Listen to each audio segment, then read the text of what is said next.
There are more than 5,000 companies listed on the stock market. How do you navigate such a huge market? How do you decide which companies to invest in and which companies not to invest in? Well, here are certain steps that I follow. Number one, free cash flow.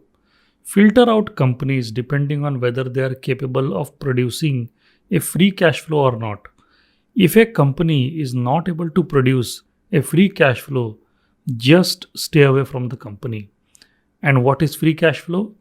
See, when you deduct capital expenditures, interest expense, and repayment of borrowings from the operating cash flow of the company, what you are left with is nothing but the free cash flow.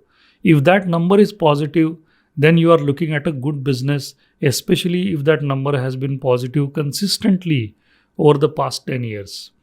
Why is free cash flow important? Free cash flow is important because the company can use that money to pay out dividends, to acquire other companies, or do a share buyback, all of which are beneficial for the shareholders. In step 1 itself, you can reduce the stock market down to the final 10 to 15%.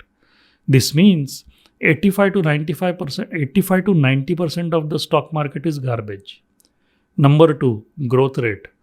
You have all the companies which are producing a free cash flow. Not all of these companies are going to have the same growth rate. Look at the past 10 years of data. Find out what is the compounded annual growth rate of pre-tax earnings of these companies. Put that list in descending order of this growth rate. This is the list of companies which are capable of producing a free cash flow placed in descending order of their pre-tax earnings growth rate. Number 3, target return. How much return do you want from the market? Make a decision. Do you want to make 10% per year or 15% or 20% or even more? That's your required rate of return. The company that you're looking at should be capable of growing its pre-tax earnings by at least this target return, if not more. Only then will you be able to achieve your goal, right? Example, if you want a return of 20% compounded annually from a company, you cannot invest in a company that is growing its pre-tax earnings by less than 10% or 15% per year, even if it has been producing a free cash flow each year for the past 100 years. Number 4, filter slow growth companies. Filter out companies which do not meet your target return requirements, even if they give free cash flow. Now you are left with less than 5% of the entire stock market, and that is a fact. Try doing it. Hopefully you expect a return of no less than 20% from the market. Else, why would you be in the market in the first place, right? If this list is long enough, you will have to do some further filtering because you cannot track a lot of stocks in your portfolio, right?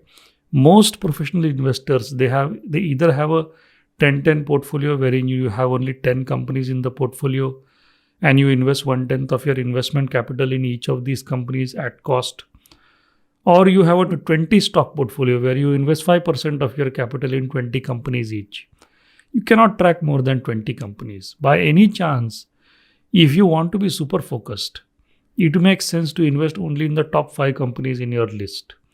Number 5, check valuations. One last step before you invest is you have to watch out for the valuations. If the top 5 companies as per the growth rate in your list are overvalued, then you are making a bad investment in a growth company. Check what is the current value of the company relative to its pre-tax earnings. If these stocks are overvalued, it doesn't make sense to invest in them. You probably have to wait till the price reaches a level where you are comfortable investing in.